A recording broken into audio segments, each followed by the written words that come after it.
Blackstone Audio presents The Manhattan Beach Project, a novel by Peter Lefcourt. In Hollywood, you're never quite as dead as people give you credit for. Charlie Burns.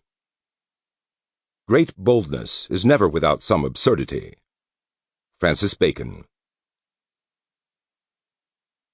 Chapter 1. Sharing. 3 years, 9 months, and 24 days after winning an Academy Award for producing the Best Picture of the Year, Charlie Burns was sitting on a folding chair in a second-floor room at the Brentwood Unitarian Church Annex, listening to a woman with smeared lipstick and a bad postnasal drip tell him and the other 13 people in the room that she had just charged $1,496 worth of cashmere sweaters on a Visa card she had received in the mail and failed to destroy. "I was just a week short of 18 months debt-free." The woman, who looked as if she had slept in her car with the heater on, collapsed back into a heap and began to pull compulsively on her hair.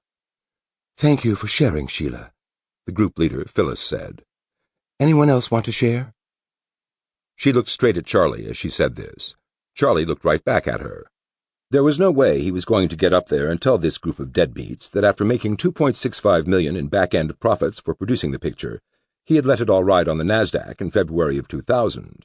That his broker at the time, Teddy Herbenton, kept calling it a market correction until the $2.65 million dissolved into low five figures, and Charlie had cashed out to pay his back property taxes, that the next picture he developed collapsed under the collective weight of 4 different writers, $1 million plus in before the studio pulled the plug, that the book he optioned with what remained of the back-end money, an expose on sweatshops in Honduras, turned out to be a complete fabrication by the author, who had gotten all his information off some unreliable websites and was being sued by the Hondurans as well as by the publisher, that the woman he had been living with, Deirdre Hearn, a 38-year-old development executive who had been sent to shut down his Oscar-winning picture and instead wound up working on it with him, had been killed by a faulty electric transformer on his automatic sprinkler system, electrocuted on the 4th of July last year, when she had tried to repair a broken sprinkler head, and her wet hand had made contact with the exposed terminal of the transformer that his gardener had been promising to fix for months.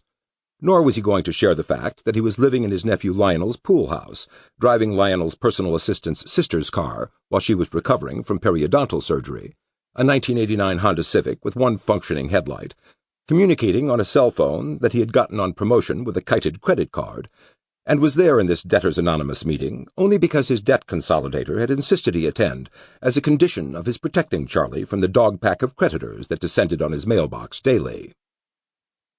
This was the 3rd meeting he had been to, and he had yet to open his mouth. Sample complete. Ready to continue?